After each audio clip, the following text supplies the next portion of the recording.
Right, Stephen, do you want to kick us off? So, Imogen, good morning and welcome to August's webinar.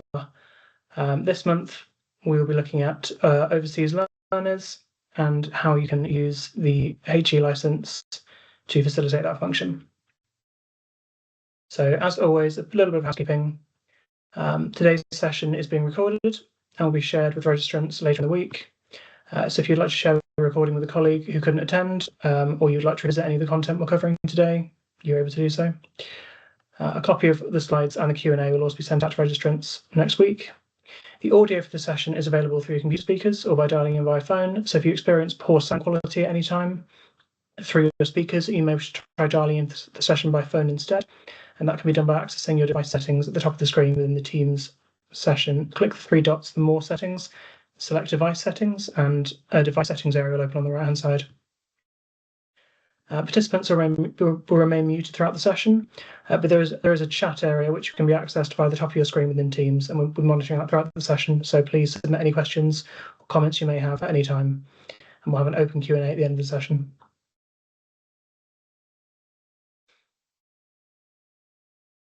Yep. And so presenting today are myself, Stephen Leach, Imogen as well, and also we have Sarah Brear with us, who is our Development Manager for Higher Education. So onto the agenda. First, Sarah will take us through the Overseas Learners function, and then we'll have a DCS update from Imogen, and then we'll have the Q&A at the end.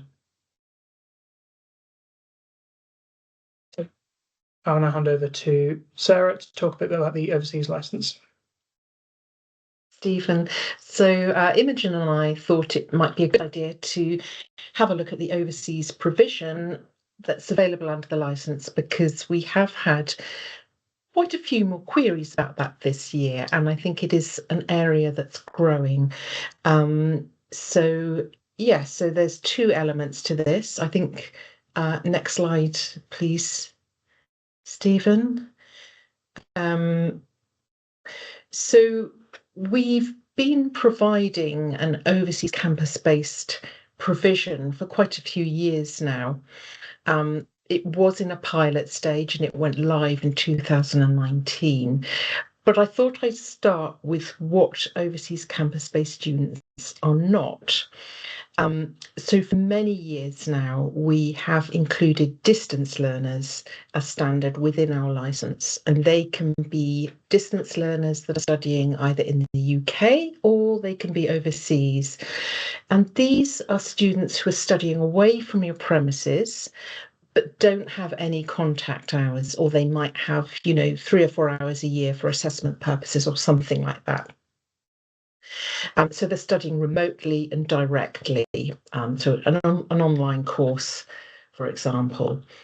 And we get those figures, if you are a member of UUK or Guild HE, directly from the JISC HESA dataset. So we get that directly, and there's nothing that you need to do other than review it when you see it on the portal for renewal.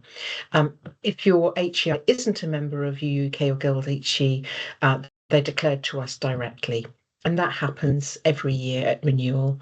And that's been in the license for many years, and it's direct and remote learning.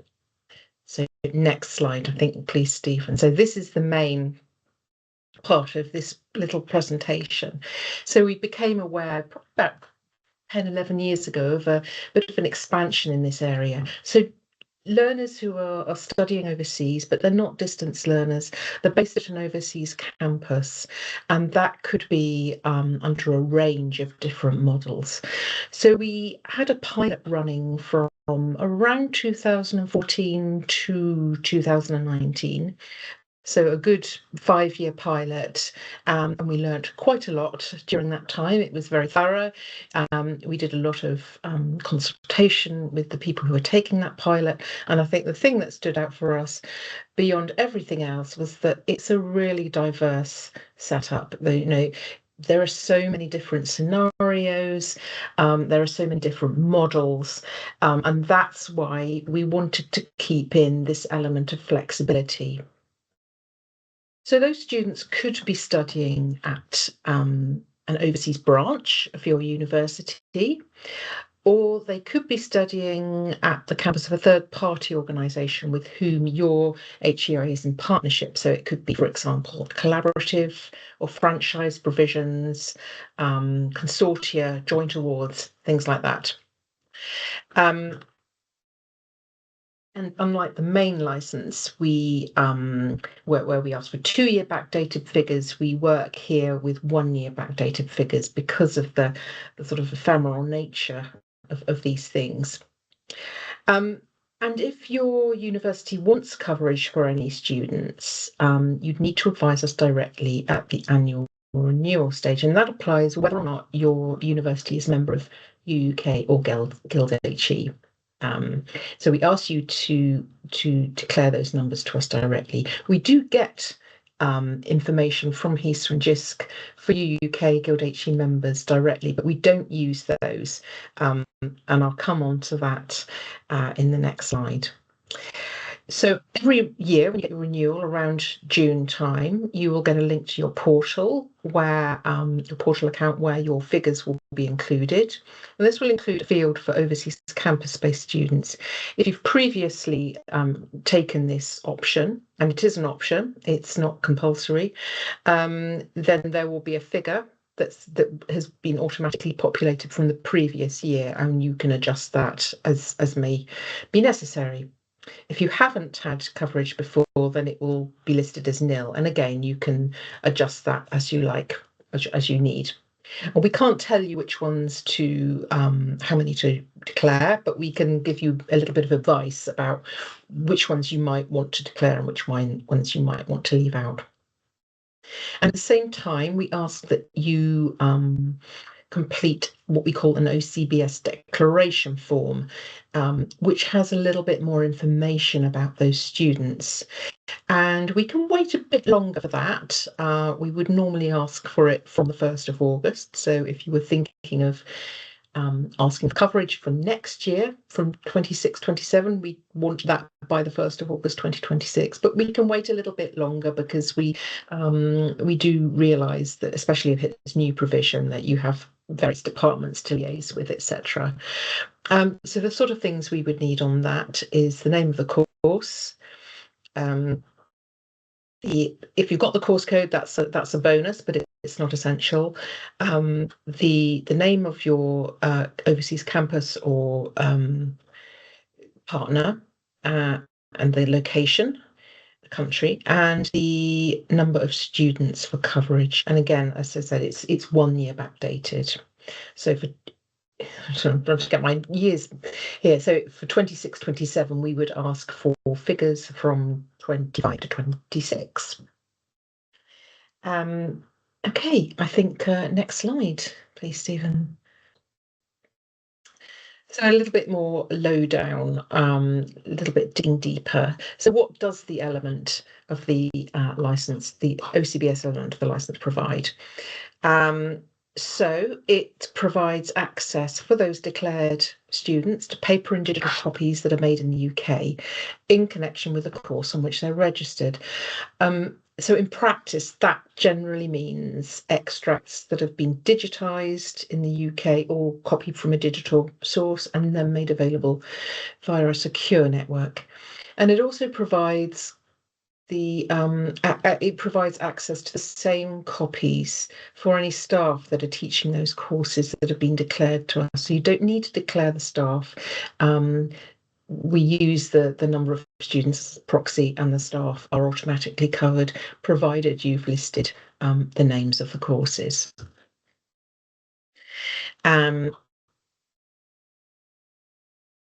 Eligibility. So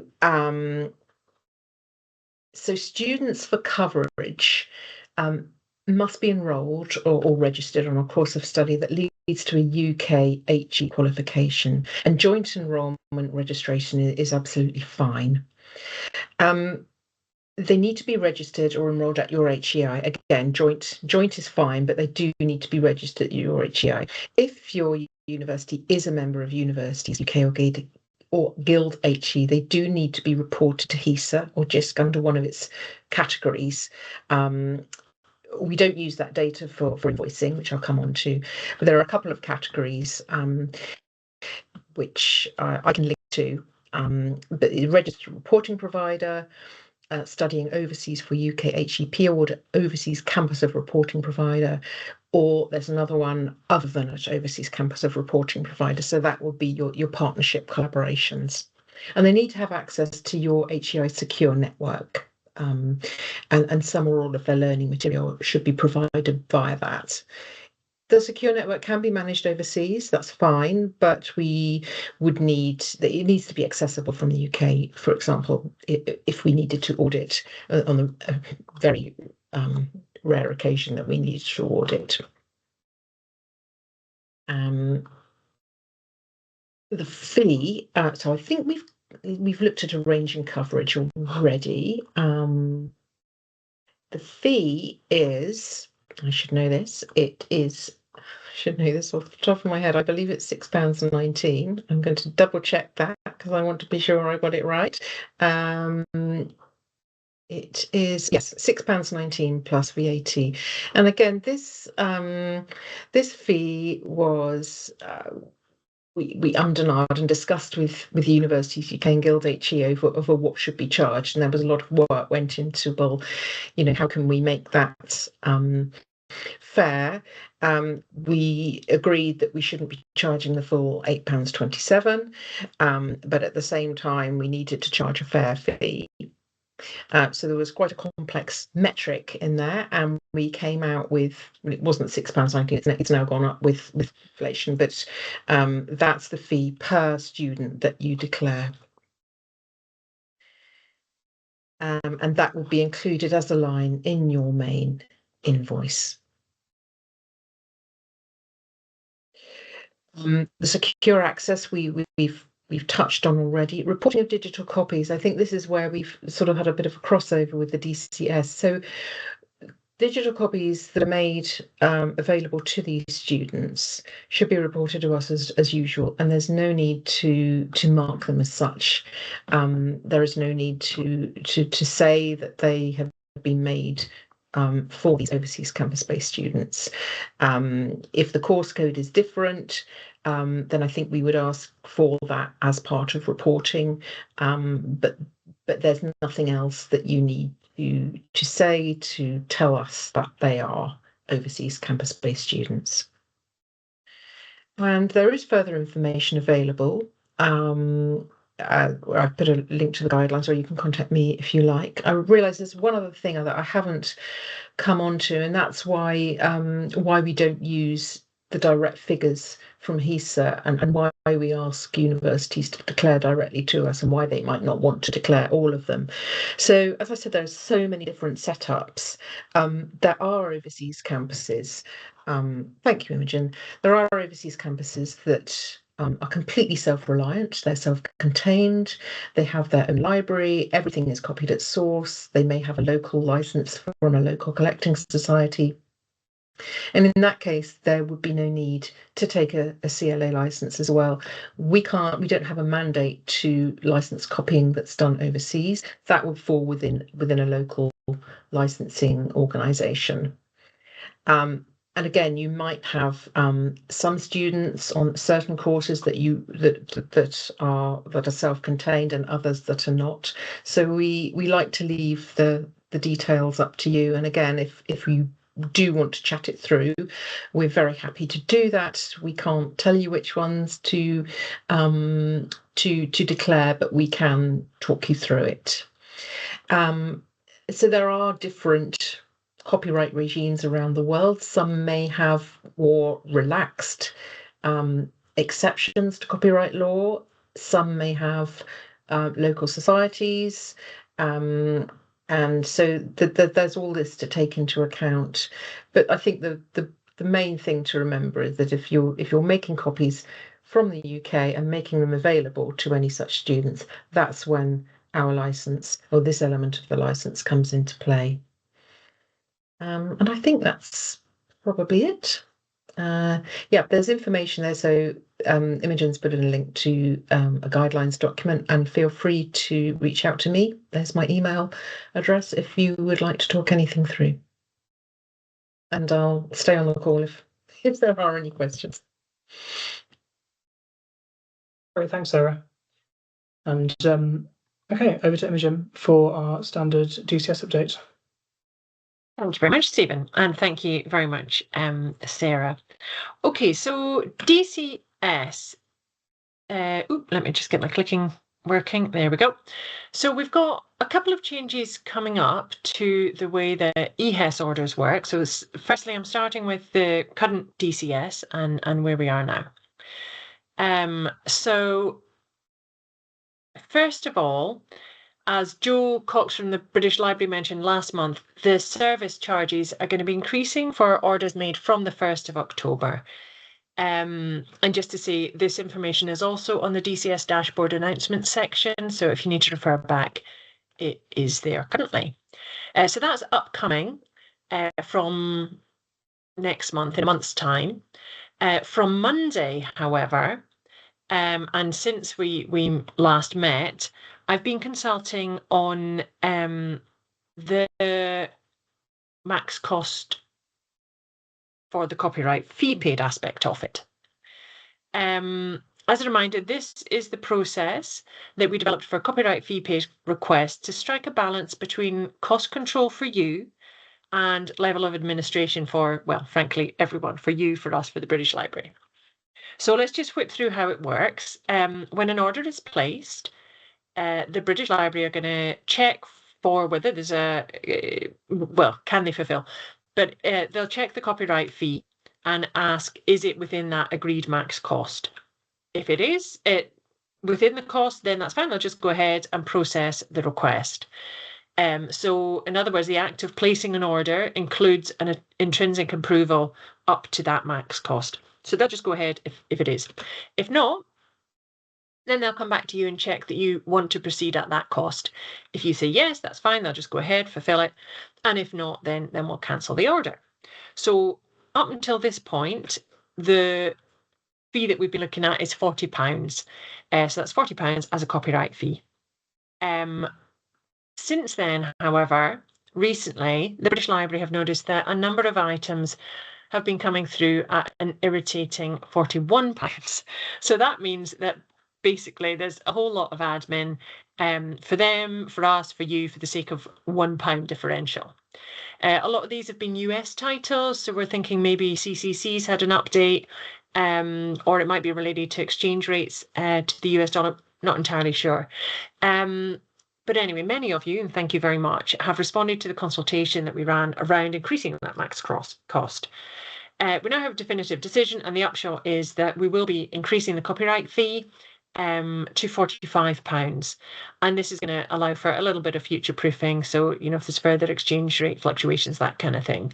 And that's taking place from the 1st of September. So actually Monday, but communication has been in email to everybody. So I really hope it's not a surprise to anyone.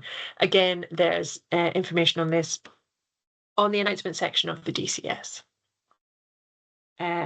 Great, thank you, Laura.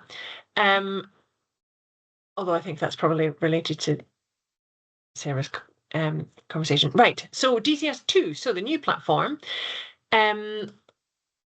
Again, the key question for people at this point is when. So I'm going to start with timing and then move on to other things.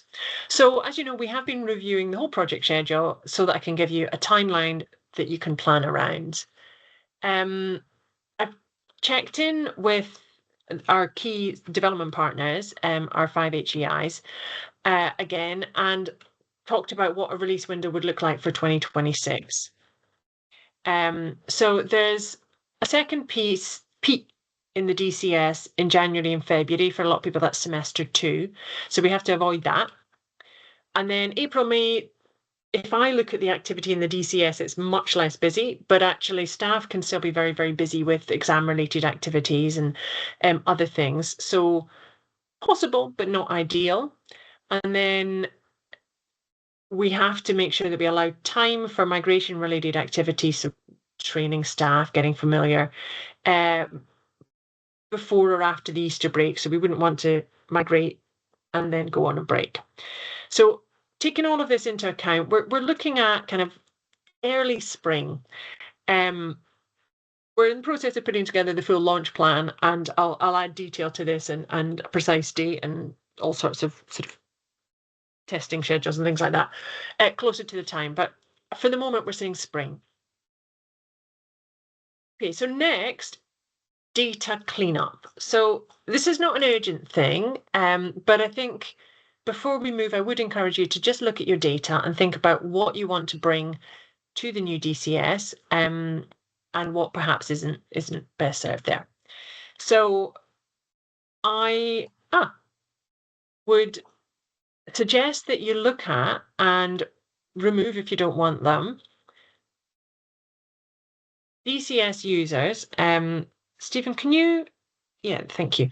So DCS users. So this is anyone who has HEI access to the DCS. Is there anyone in your site who are maybe no longer with the university or maybe do a different role now? If so, let's get them removed. Why, when I click, is it not working? There we go. Lecturers. So have a look at the list. Are there any lecturers who are no longer with the university again? But as I say, it will be much easier to remove lecturers in the new system. So do let us know if you're struggling, but bear in mind that if we migrate, you'll be able to do this in a one hour. Students, so if you are one of the universities who uses manual authentication for students for links, then have a look at the student list. Is it up to date? Probably, because in order to use it, you probably do this fairly regularly, but worth a look. Courses, are there any courses that maybe need to be deleted? Are there any perhaps that you archived in previous years that you think, oh, we don't need to bring those to the new system? They could be deleted. Similarly, content requests, although they'll probably go with courses, but any that could be removed. And then finally, scans. So you're probably not going to do a full sweep of all of your scans, although if you do, wonderful. But if you do, as you're working in the DCS, if you find any versions of extracts where there's a better quality one available, please do consider deleting the original one that's now superseded. It'll just mean that when we bring all of them, because basically we will migrate everything in DCS1. So if there's things that don't need to be there, please do have a look at cleaning them up at this point. Okay, next up, build update. So last time we spoke, we had built these things quite a lot. Now we have added a few more items. So we've got bulk management of students and lecturers. So as I was saying, lecturer removal is going to be much easier in the new system. We've kind of redesigned how that works. We've got the metadata enhancement built in, at least to the UI. Behind the scenes, it'll still be Monica and Stephen doing a lot of work. The academic request form, we've kind of built the basis of it last time, but now we have that full journey in place. We've now got our in-progress request table, so that's currently active requests, and bulk course update. So this is kind of pre-rollover, how you would update student numbers and or how you can update data around courses, course codes, departments, whatever you want. What I want to show you today is the academic request journey. I mean, there's lots I could show you, but in the interests of time and attention, let's stick to this. So, academic requests. This is the academic request form that a lot of HEIs use to get requests directly from the DCS, into the DCS, sorry, from your lecturers, from the academics. If you have a reading list system, an RLMS, then that does eventually the same job, and we'll pick up at the next point. But for now, the academic request form. So we, that's very small for me. So it's very similar to the current situation. You're going to add the course, add the module start date. You can add lots of metadata around the course. So faculty, departments, subject, school, whatever you use. Then you need to add information on the item itself. So they need, at the very minimum, ISBN or book title, preferably both. Give the title an extract. What are the page ranges that the academic wants? And when do they need it by? That's optional. And then finally, if you want to add notes for the librarian, you can do that. So the academic will submit that. And then that's it as far as they're concerned. What happens next is, oh no, I seem to be repeating it. There we go. That's just a still so that if anybody's watching it back and wasn't able to catch the video, then you can get a view of it. So what happens next is the same, whether the request came from the form we've just seen or from an RLMS. You will go into, well, you will have, as now, the new academic requests quick link in the dashboard, but we haven't actually built the dashboard yet. So for now, I'm going to show you where you'd find them in the in progress requests. So I'm just going in and filtering for new academic requests. Once I remember what they're called, there we go. And I'll pick up my new request there. You can see a test one that I did previously too. So once you go in, you'll see all of the data is there. There's, yeah, the basic, the course and the lecture info,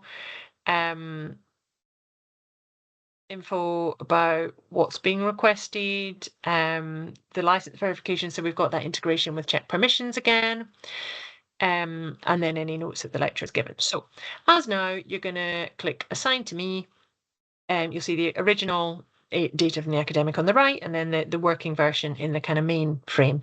So you can change the course and lecturer if you want. In this case, I'm changing it. It automatically goes to the lead lecturer for the course, so you can change it if you need to. Manifestation, if you want to, you can change the manifestation. Which I'm doing here for unknown reasons. Extract detail, again, you can edit the page range if you need to, and then look at the notes. So then, as now, you're going to just progress it to an active request, and you'll see it as you would. The alternative, now I've just cut back to previously, I can also reject that request.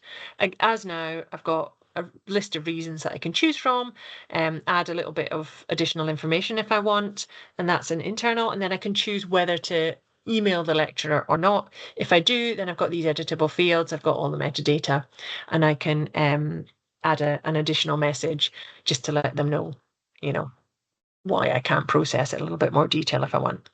And that's it, sent the message. So again, let me just put, there we go. So that's still for anybody who's watching back and didn't catch the video. Yeah, so that is the academic request journey. For those of you who are using either the academic request form or an RLMS, or in some cases your own version of that. So that was what I wanted to show you today. Just as a reminder, we do now have an FAQs document in the knowledge base. If I figure out what I'm doing, I can put it in the chat. Here is the link to that. And if you'd like to add a question, ask a new question, then I have a form for that with the QR code here or the second link in the chat there. You can just send a message to the support team, so to Stephen and Monica, although I'd rather you use the form, but both will work. We haven't actually had any new questions in relation to this for a little while, so if perhaps everything's clear. If not, then do ask questions. It's quite far away now. As we said, it'll be spring next year. And now we're on to Q&A, which may be sparsely populated today, given our technical issues. But are there any questions that people have either for Sarah on overseas students or on anything DCS related?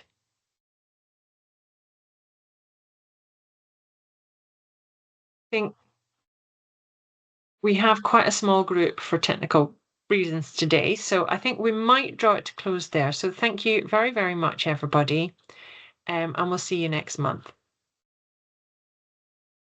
We'll cut the recording before we send it out just there. But for those of you who have joined since we started, I just wanted to huge apology. We've had a technical problem today, and the invites didn't go out as they should have done. So we've ended up just going ahead with a very small audience of very few, on the assumption that people can watch back and ask any questions retrospectively. It's not ideal, and I'm really sorry, and we'll hopefully get it back up as per normal next time. But yeah, apologies to those of you who've been able to join, but a little bit. Oh, it came in 10 minutes ago. Good Lord. Right. Okay. I see. Yes, I didn't know that was the case. I'm so sorry. We will, yeah. We'll make sure that the recording goes around. I'll try and edit it this time so that the videos actually get into the recording. I mean, I think you caught those, but anyone watching back won't. So yeah, apologies. And thank you for coming regardless. Oh, nothing on the announcements page. Interesting. Let me see if I can just check that now and show you where it is. I don't think I'm logged into the live site at the moment, so I have to do that first. Doo-doo-doo.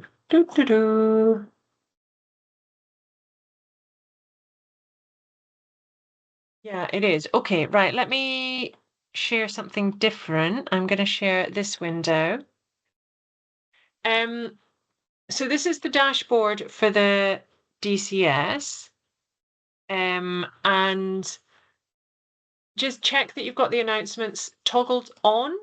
And if you have, then you've got information about the max cost change here and the pricing update here.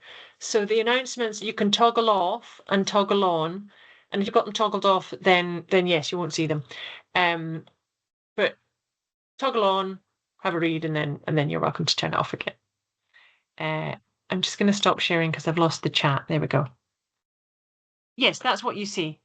What were you expecting to see? So that has got the information about both of the EHES changes. I may have been referring to the webinar. I'm not certain. Okay. Well. Yeah. Yes, you're right. I didn't put it on the dashboard, which I probably should have done. But it normally does go into inboxes as well. So yes, you're right. Yes, you're absolutely right. That's my fault. Sorry. I think basically we had about 3 things that didn't work this time, and we will make sure that they all do next time. Apologies. Anyway, we will send out the video, and you'll be able to check out everything there. The most important thing really was, I mean, DCS2 desperately important, but overseas students. So Sarah has gone through in a lot of detail, but if anybody who is on the call has a burning question, then we have captive Sarah who might be able to answer. Or drop me a line. Or drop me a line afterwards. Yeah. Okay. Is my email address in the chat? I don't think it is. Oh, it's on the presentation. I'll just pop it in now. Yeah, go on. Thank you. Okay, so again, apologies for the technical glitches this time.